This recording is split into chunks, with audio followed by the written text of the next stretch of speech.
welcome to a brand new episode of the Cooligans. I am here, but I am not solo. Okay, as always, Christian Polanco's always here. I mean, that's just the consistency. I'm a solid player, bro. You're 6 out of 10, 7 out of 10, 7.5. I'm reliable. Game. Okay, you know what do they say? You have to.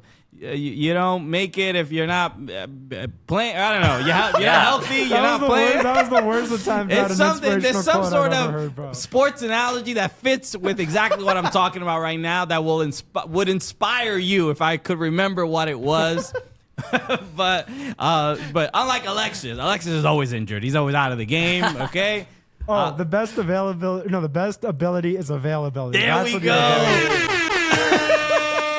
There it is. That's why we brought you on board, Miguelito. Got you. Always here for you. So welcome to a brand new episode of the Cooligans, but I'm joined by a dear friend who is subbing in for Alexis Guerrero's today, all the way from Kansas City. I don't know if he's on the Kansas City or Missouri side, but we will confirm in just a moment. The only right please, side. Everybody, big round of applause for KEVINCHO. Let's go. There's only one right side of Kansas City, and that's the Kansas side, baby. All right? I just lost all of my following just by saying that. But sorry, Alexis. Move over, baby. Okay? You know how like Messi got subbed in against Cruz Azul? This is the sub that we're seeing right now. This bro, is level of clutch. Coming, bro. Okay? At the buzzer. That's right. KEVINCHO, thank you so much for joining me. I just realized that the thing was muted before. Do you hear that now? No, you could hear it before. Oh, you could hear it before. We're all good. We're all good. Okay. I wasn't sure. I thought the volume was too low. Oh, yeah, it was good. All right, good. So a lot to go over today because we have KEVINCHO here and we could focus all our energy on Sporting Kansas City and their playoff hopes, but we will get to that in a little bit because when it comes to when I got into Major League Soccer, I knew of Sporting Kansas City. I watched games from time to time, but now I deeply care about Sporting Kansas City and how they affect your mental health. So my God. Clip this at Sporting Kansas City. Let's go. I told you.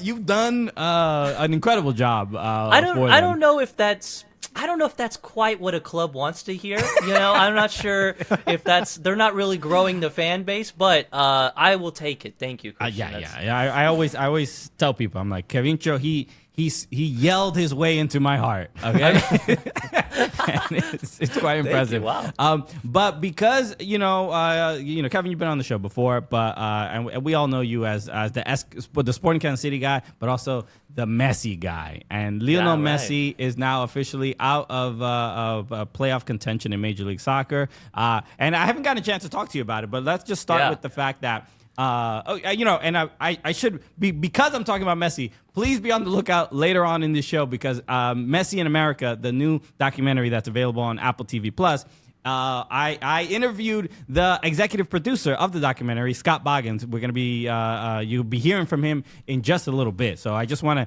to get everybody's mouth watered about Lionel Messi. Yeah, a little tease. That's what we call a tease in the industry, baby. This is the perfect man to do it. But Messi, because when you did the show, Messi it was all rumors, but now that when he arrived and you were streaming Inter Miami matches, and even that was a controversial thing. Some people were like, "Why is he done with Sporting Kansas City?" Yeah. But Lionel Messi's time arriving here in Major League Soccer, for you? Who is? Do you have Messi tattooed on your body? You have something. Not yet. I got very, very close, but that is the next. My thing is like when he retires, and then got it. Look, I'm not gonna be tattooing him with an Inter Miami jersey or anything wild, But no, when he retires, I think. Listen, when we were talking last, if I remember correctly, I felt like I was excited, and I was, and I am. It's awesome. I just, no shot I would have guessed the timeline of events that happened. Right. And now it's been like the weirdest mixed reaction for me and I think some other Argentinian fans, because that League's Cup start was insane. And for me, I was just eating it up. I'm like, yeah, we got Messi playing immediately. He's dying. He's over here getting in the faces with players and, talking crap. It was amazing. He's beating the teams that Sporting Kansas City can't beat. Man, it's amazing. This is what it feels like, baby. Wow. It was awesome. And then I totally forgot that, there is a important league that actually takes place. And I totally was not thinking about just regular season play. And then I will say this, guys. I don't know what's going on with Lionel Messi, but there is some suspicious activity, okay? I don't understand the injury stuff. You guys talked about this a lot on your show about the ticketing and the people being upset about, pricing, which is rightly so. And then this weird, I'm not going to play these games because we probably overplayed them. And then also he goes back to Argentina, which is not a shock, but could be playing. It's like, what's happening? Yeah. It's just very frustrating. I don't know, on my end at least. It's obviously we all care about his well-being for probably very selfish reasons. We're like we're basically like, dance for us, Mange. Yeah, you know what I mean? It's just ridiculous. But I think for MLS fans, we don't know how long he's gonna be in or we sort of do know how long he's gonna be in this league, and we're like, we need to extract every ounce of incredible free kicks and nutmegs and everything. So obviously right now we're recording before Argentina's match against Paraguay. And the rumors are he's not starting. That's what that's what the reports are saying. That Lautaro Martinez and was it Julian Alvarez are going to be are going to be starting together. And everybody's like, this is the first time que van a ser titulares, right? Yeah. Like it's going to be the starting. If we lose, do you understand the actual chaos that will happen? Like, we're not ready if he retires. It's going to be horrible all over again. So, there is a lot of concern. I mean, after winning the World Cup, though, in Qatar, it's the same. I'm asking this question as I'm looking at a photo behind you of you holding Messi in your bosom. But is it still like do you still need more from him? Does Argentina need more from him? Like there's not much more he can contribute, right? This is what's so annoying about Argentinians, and I will say it, and I will not be the first one to say it. It's like, we don't understand when we got it, bro. Like, we don't know that point. We don't get that. It's like, right. For me, I will say me personally, a different beast was awakened when we lost in 2014, a final. Because if it was a semi-final, it wouldn't feel the same. But like, losing a World Cup final in what would have been amazing to win it against, or in the home of your biggest rivals, that taste in my mouth for like the last 8 years was just boiling over. So every little thing he did and everything that the country did, it was like a big deal. But then we got the Copa America, which I thought that was it, and then we won the World Cup. At that point, I'm like, I'm chilling, bro. Right now, I do not. I have a friend that's from Uruguay. He's like, hey, bro, we're on the come up. I'm like, I hope you guys are, goddammit. Okay? I hope you guys destroy everyone, okay? You're the closest to me. You deserve it, baby. You've earned it. I'm starting to feel bad for my friends in yellow. I've never felt that for them. And now I'm like, it's been like almost 30 years since you guys won a World Cup. That's a long time. It's like that feeling. I went to Germany 2 years ago, and I went to in Dortmund, and was it? I don't remember. It was a year. I've lost track of time. I was in Dortmund, and I went to the German football museum, which is a great, a really awesome place. I highly recommend if anybody's ever in Dortmund or catching a Dortmund game, go to this museum. It's really, really cool. But they have a section dedicated for the German national team. And great. This 2014 World Cup is highly, highly highlighted. Oh, I'm sure it is. They have, the sphere in Las Vegas, the MSG sphere. They have one inside the museum that is like it takes up almost the entire room, and it's just videos of it's just Götze scoring over and over. Götze scoring. Awesome. They have what is it? They have the Mario Götze's boot encased in everything. They have pieces of the grass.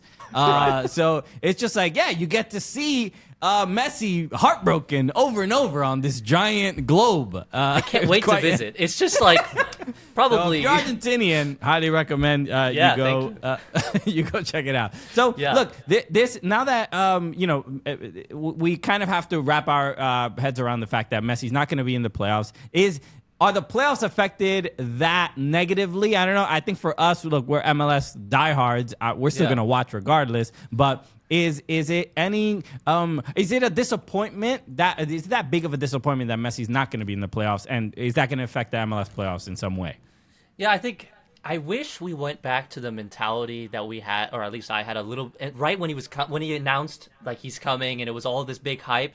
A lot of people were saying, "Listen, this team is terrible. They're not going to make let's just be real. Their chances of making the playoffs is so minimal." And then in my head, I'm like, okay, he gets used to the team, and then next season, let's go. Or, whatever. And then because of Leagues Cup, and that changed our whole mindset of like, oh, he needs to be performing like a legend every match because they had that for the couple games. Then it's like gave us a weird taste. Now we're like expecting Miami in the playoffs or whatever. I will say this, kind of glad that they're not in the playoffs right now because they are not fun to watch. No!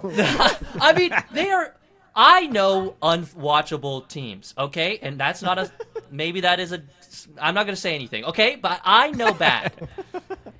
And they are not fun to watch. For me, personally, it's just like some of the most painful passing and everyone looks lost and it just looks horrible. Then I'm like, okay, they're not going to make the playoffs. Let's relax.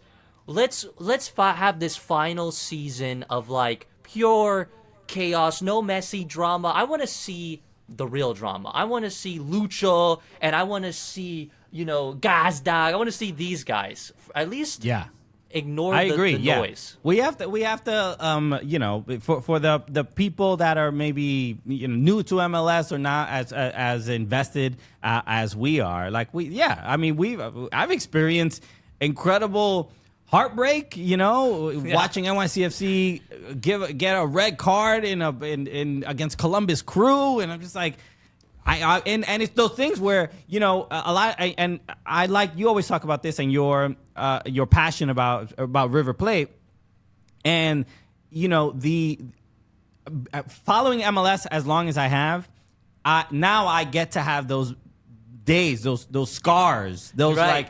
Oh, I dislike the Columbus Crew because of blank, right? Because they have hurt me in this particular way. So, so having those days of heartbreak and joy are what build MLS character in their fan base. But I want to ask about Sporting Kansas City, because Sporting Kansas City they're not out of the playoffs, and I think or at least a possibility to qualify.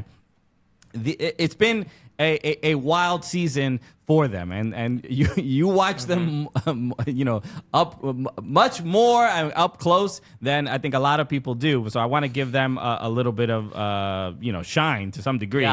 But their last match, I forgot who they played, but the red card. The last one we played. RSL. RSL, yes. RSL, and the early red card from Justin Glad, which was unreal. Dude. I think they said it was the second earliest red card ever in an MLS match or something along those lines. It was at 37 seconds, which is just so unbelielievably impressive to make an error that early in the game. I don't know if I could do that purposely. I would have to and just call, or something. I don't know. But they end up winning the game 3-2. So still a little bit scary, but it puts Sporting Kansas City in 10th. They're 1 point behind FC Dallas. They have one game remaining. FC Dallas has 2 games remaining, but there's still a possibility. San Jose has 1 game remaining on 43 points, and Portland as well on 43 points. So it's not impossible that they end up in 7th place in the playoffs and skipping that like wild card game. But if they qualify, I mean, what does it mean for Sporting Kansas City season that started kind of so poorly? What would it mean in your eyes? I know, like, after 3 months of having straight losses and really feeling like there's no chance that we're going to make the playoffs, and now we're on pretty much decision day, last day, where we could possibly make playoffs and maybe just get destroyed by St. Louis in the first round. It is a very weird feeling because I'm talking to sporting fans, and they're like, I honestly hope we just don't make it. It's so weird. And then there's some people that's like a pride thing. I just want to make the playoffs so we can look good against our rivals, and like, oh well, we made it too. You know, it's so weird. It's a different thing. I think, yeah. They don't want SKC to qualify so that what happens? They get rid of Vermees? Because I don't think that's happening. That's not happening. No, I think it's like, hibernation, time to relax and not think about it. It's like, right. Well, even maybe New York is in the same situation. It's like, okay, you guys could make playoffs, right? Are you guys? Yeah, we have a chance. Yeah. It's like, sorry. You guys can make playoffs, and then, but at the same time, you guys have had like the craziest shaky season, obviously compared to the season before and the seasons before that. That it's like, okay, we want to make playoffs because anything could happen, but then someone drops the stat of like, no team lower than like a 4 seed or whatever it is has made the finals. So it's like, do I really want to do like a week more of like getting pooped on by a division rival? I don't know. There is that. I mean, that's like a bigger conversation, right? About like the expanded playoffs in Major League Soccer, and I don't necessarily. This is my biggest gripe. I don't really mind the expanded playoff. I don't like the best of 3, or I don't mind the best of 3 in general. I don't like the best of 3 in the first round.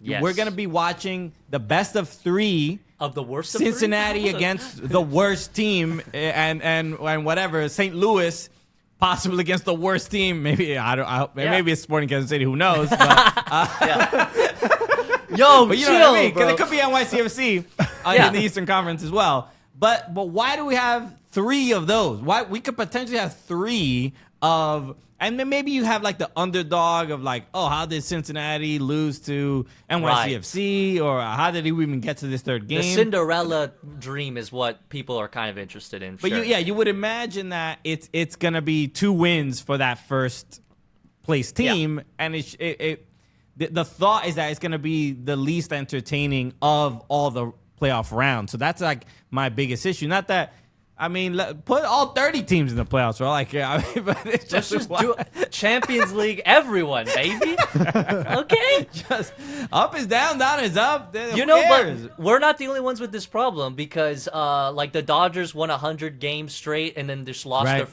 in the playoffs their first round. First 3 games. The Diamondbacks, bro. Bro, you guys are sleeping on those Diamondbacks. Bro, I haven't even said the words Arizona Diamondbacks in like probably 20 years, dude. Yeah, for sure. It is crazy. Yeah, and so it's not like an only MLS. It's like maybe an American sport thing and whatever, but I guess let's just not be haters too early. This could be pure cinema, maybe. I don't know. It could be awesome. At least, wait until the end.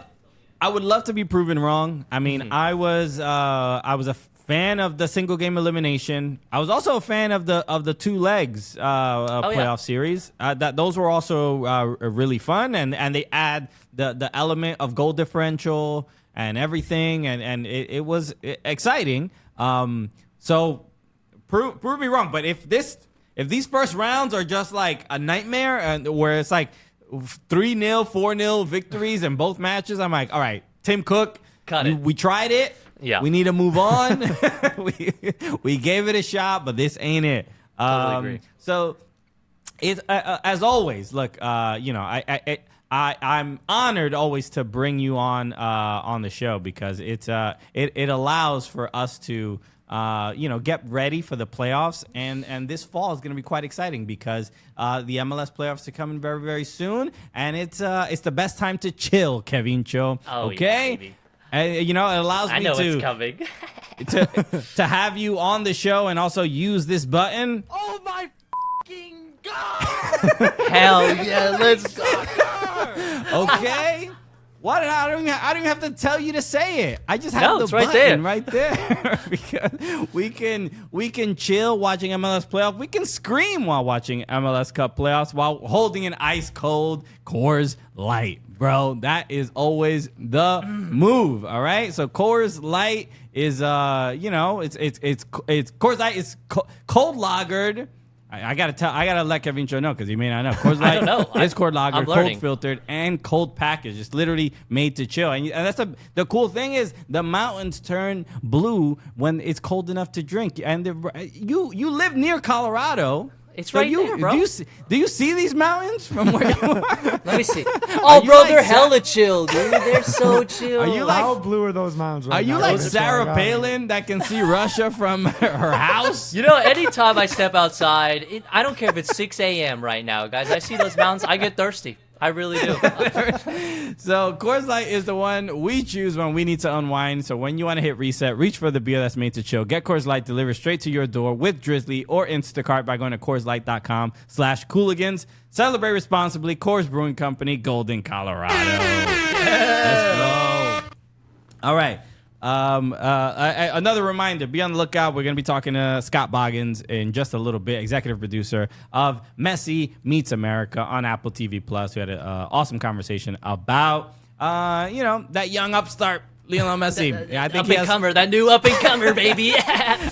I think he has a future in this game. You know, I think this doc is really going to open a lot of people's eyes, really introduce them to this guy they never heard before. They're going to be like, oh, whoa, he did what? He did Yeah. where? Okay. Only Come true foodie up. heads.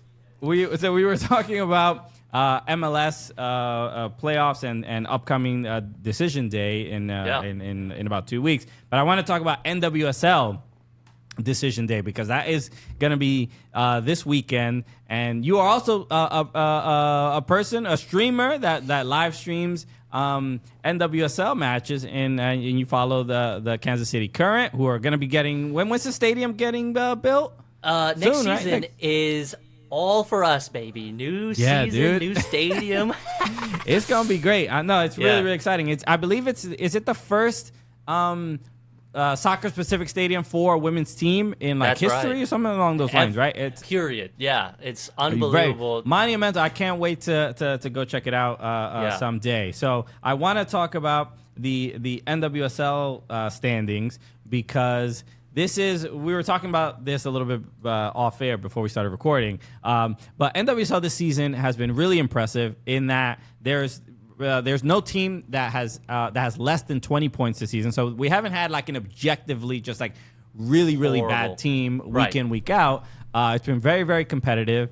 And but it's the league is this season, the league is so good that even the good teams, you have no idea if they're going to win on any given day. Right. And it's kind of frustrating because the playoff line is the point is so tight that you could literally like up until like 2 weeks ago, you could have been in first place and then this weekend not make the playoffs. Like Yep. it's that close, so we're not used to seeing anything like that usually. But Kansas City obviously they're done. Done. They are Done. officially out.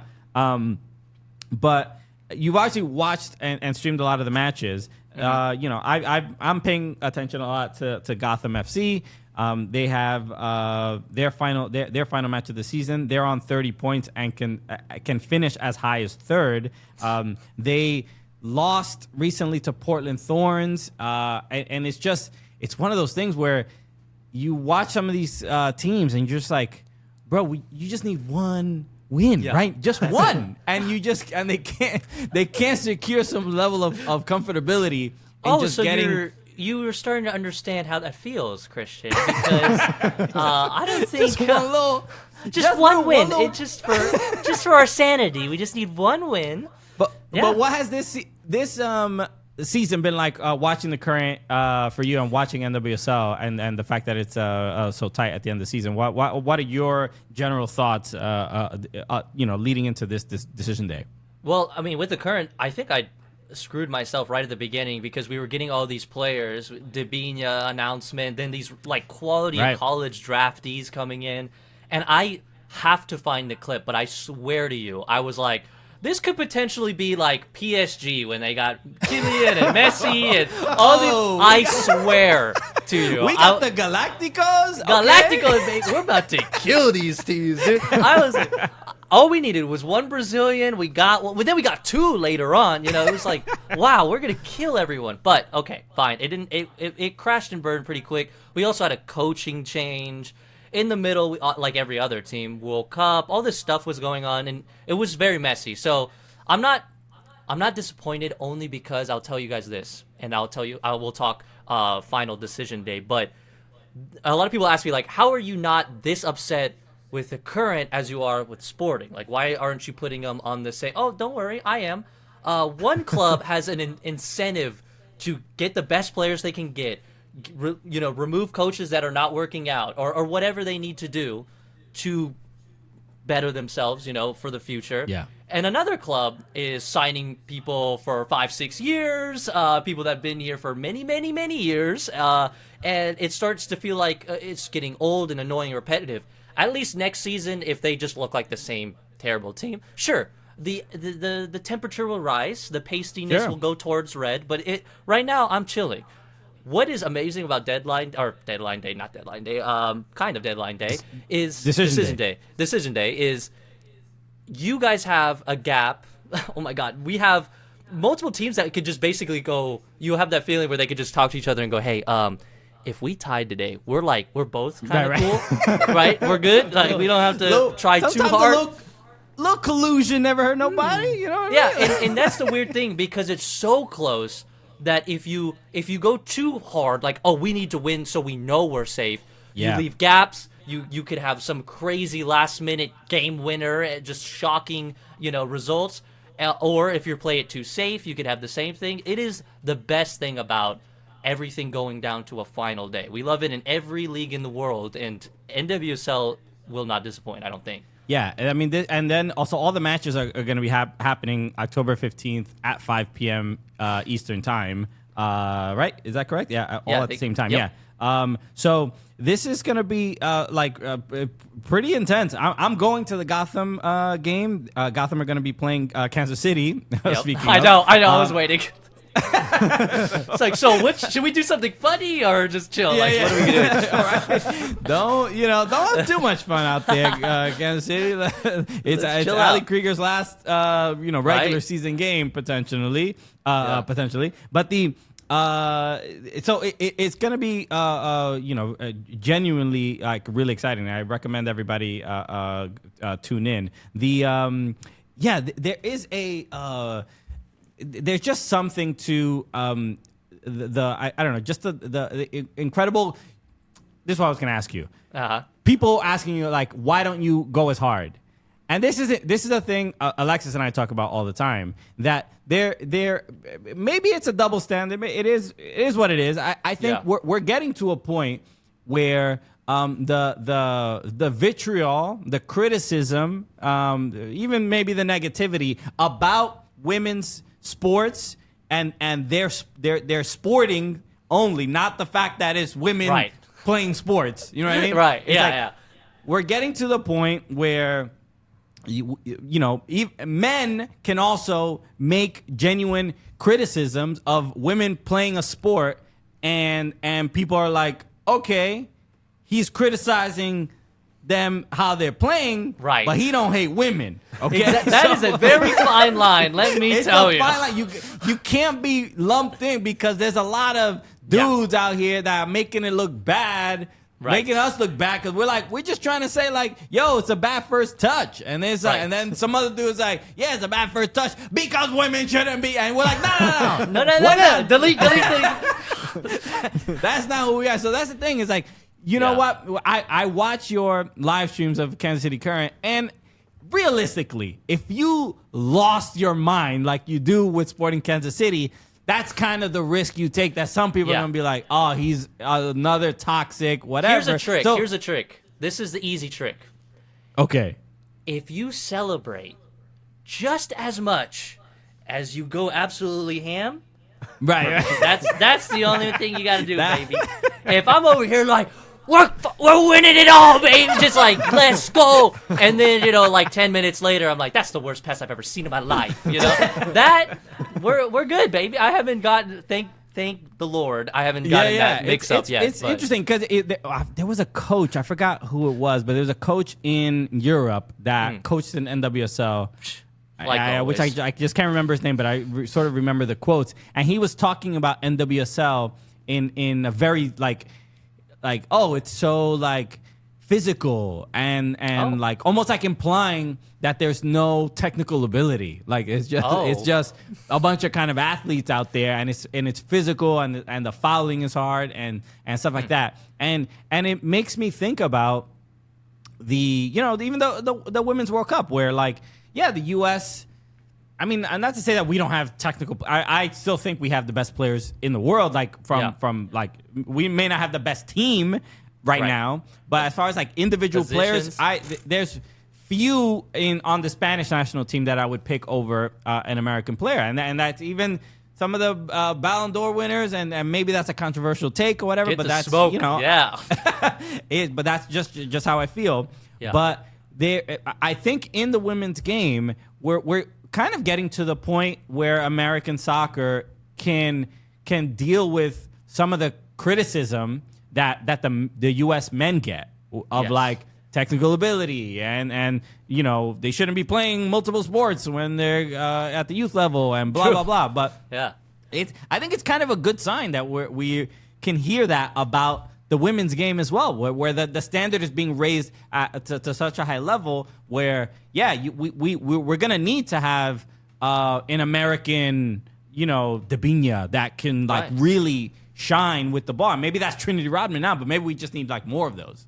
Yeah. I think a great example, because I was trying to, like, legitimately, I'm the first one in my family to watch women's football in general. It's not like my family are like, I can't watch that. It just never was a thing at all. Like, I mean, up until last year, my own mother didn't even know Argentina had a women's team. Actually, for a while, we didn't. We got rid of it, sadly.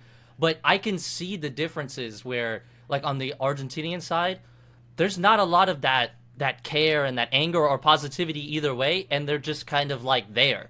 And it's very sad to see, and it's so good to see.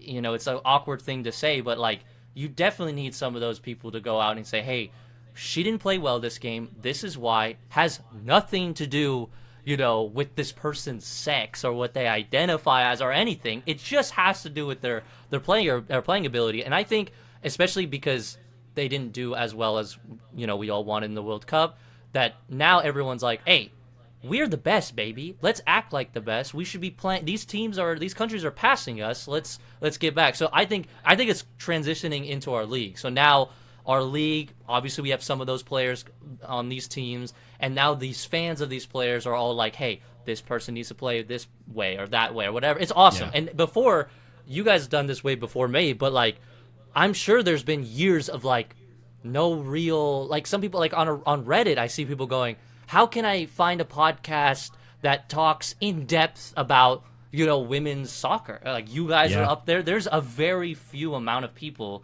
that do it seriously and even like in a relaxed way. It's just either too analytical or just too goofy. No one cares about it. There's just a weird mix. So I think we're in the early stages, but this is going to sound really wild. But it was almost a good thing that they didn't play in the World Cup just to spice it up. We got young ladies that are going to be playing well. I'm saying we because I'm just like sneaking myself in there. Like, yeah, Team USA, let's go, baby, come on. I completely agree. This is going to be an interesting weekend. Final matches for Megan Rapinoe, for Ali Krieger. There's going to be heartbreak. There's going to be tears. But I'm very, very excited about the NWSL playoffs coming up. All right, let's get to our interview with Scott Boggins. So obviously Messi Meets America, available on Apple TV Plus right now. Go check it out. Let's hear what he has to say because, I mean, nobody's more interested and excited about hearing more about Messi than KEVINCHO is. So I can't wait. Here's my conversation with Scott Boggins. All right, welcome back, everybody. We are joined by a great guest. He is the executive producer of Messi Meets America on Apple TV, and I'm excited to talk to him because we've called this the summer of Messi. It's been remarkable. It's been I think mind-blowing for especially on our show. We've been just like leading into this, like, is he coming, is he not, and then he's here, and it's like, what is this world, what world are we living in? So I am here with Scott Boggins. Thank you so much for joining me, and let's do the elevator pitch real quick. This documentary obviously follows Messi and him being in the United States, in Fort Lauderdale. What is the first sort of impressions of like getting this doc out there, and what are people going to see when they watch this? Well, first of all, thank you. Thank you for the opportunity. We're super excited about the series on Apple TV Plus. It has been a remarkable summer. I mean, I think you encapsulated it perfectly. It's been the summer of Messi. It just has. It's been dramatic. It's been compelling. Like, it's been a head scratcher. Like, you really don't. What happened during the Leagues Cup? You were like, wait a minute, what are we witnessing in here? It's like this team has not played together very long. And yes, they have the greatest of all time on the pitch. But they would fully admit that it's a village, right? It takes more, and you need more. And everyone on that team elevated to a level that they had not elevated to before as a team. And to see how that had been accomplished in such short order.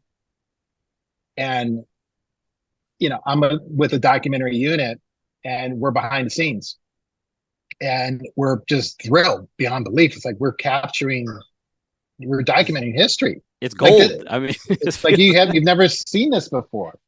And so then, on top of that, on top of this magical run, they're going to Dallas, their first road game.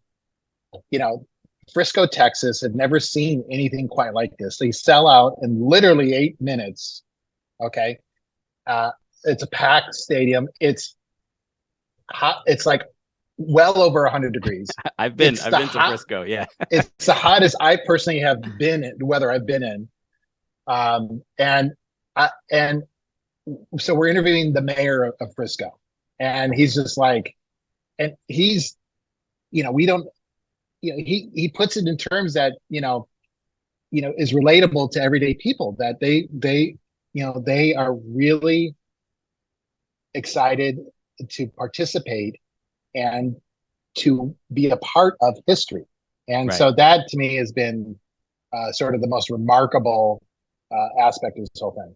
Yeah, and you got to get to witness those incredible moments. I mean, the free kick against Cruz Azul. I mean, that the way we got sort of introduced to Messi's magic, capturing something like that is exciting. But then I'm sure you're also capturing what Beckham's reaction, the Mas family's reaction, the celebrities that are at the game. So when it comes to the circus around Messi, I'm curious about how you sort of captured that, how you felt about it. I mean, I don't know if you went to Publix with Messi to go grocery shopping with the family, but he sort of changed the sort of landscape of the way we think of sports in South Florida, with like absolute madness, with people around him. Was there ever a moment that you felt like genuinely, I don't know, uncomfortable with or worried about your safety when it came to the rabid fans around him? The fans are passionate. They love the game, and so, there was never any thought of that. It was really, it was amazing I've never experienced something like this before. And I have been to a lot of different sporting events. I've been to Olympic Games, and I've been to NBA championships, and I've even been to Ryder Cups, and that can get pretty, pretty passionate, but this was different. This was really different. And I've mentioned this before. It's like the first day of filming was the event where they introduced him to Miami, to the world. And that wasn't even like, it wasn't a sporting event. It was a welcome event. And the power of that moment and the feeling in that stadium was nothing I had ever experienced before. It just like you're from South Florida, the rain was like, Right. it was just coming down in buckets. Everyone was wet. The stage was wet. Right. The field was a soggy mess, and it didn't matter because he comes out, and before he comes out, it's it's Messi, and I was in the bowels of the stadium. I could just hear the Messi, the thunder of it all, and you go out and you couldn't hear. You had the spotlight at him, and it was just like I've never experienced anything like that. And that was day one of shooting. I was like, Right. okay, well, we got something here. I don't know where this is going, but I do know where it's going. It's going to go to the end of the season. I don't know how the team is going to be, how the team's going to go. I just know that we have this energy, this power, and what I learned, it wasn't just happening in Miami; it was happening everywhere. I mean, everywhere, and that was, as a storyteller, just a thrill to be a part of. Yeah, I mean, it feels like it's not just a soccer player arriving in Miami. It's like people are like, oh, is the Pope here? It is quite intense. He is Argentinian, so you don't know why his footballing skills are like as well. I'm curious. You mentioned you've obviously directed and executive produced other sports documentaries, a lot of other shows, and been a part of it. What is your relationship with soccer, and how did this documentary kind of affect that? Did it help it grow or make you see the sport in a different way? I know you've also worked on a documentary about Liverpool being Liverpool. So what was I mean, it is Messi, so a much grander figure. But what did your relationship with the sport? How was it affected? I mean, I've been really, really fortunate in my career to get some amazing opportunities to tell stories, and you mentioned one of them would be in Liverpool. That was a very cool project to be a part of. This one was just completely different, and what I've learned through the course of my career is that you learn from every single project, and I've been, again, very fortunate to work on follow projects in different sports, and so you just take the accumulative wealth of experience, and it just gives you experience to be able to pivot and know where you can possibly go, because every project is different. Every team is different.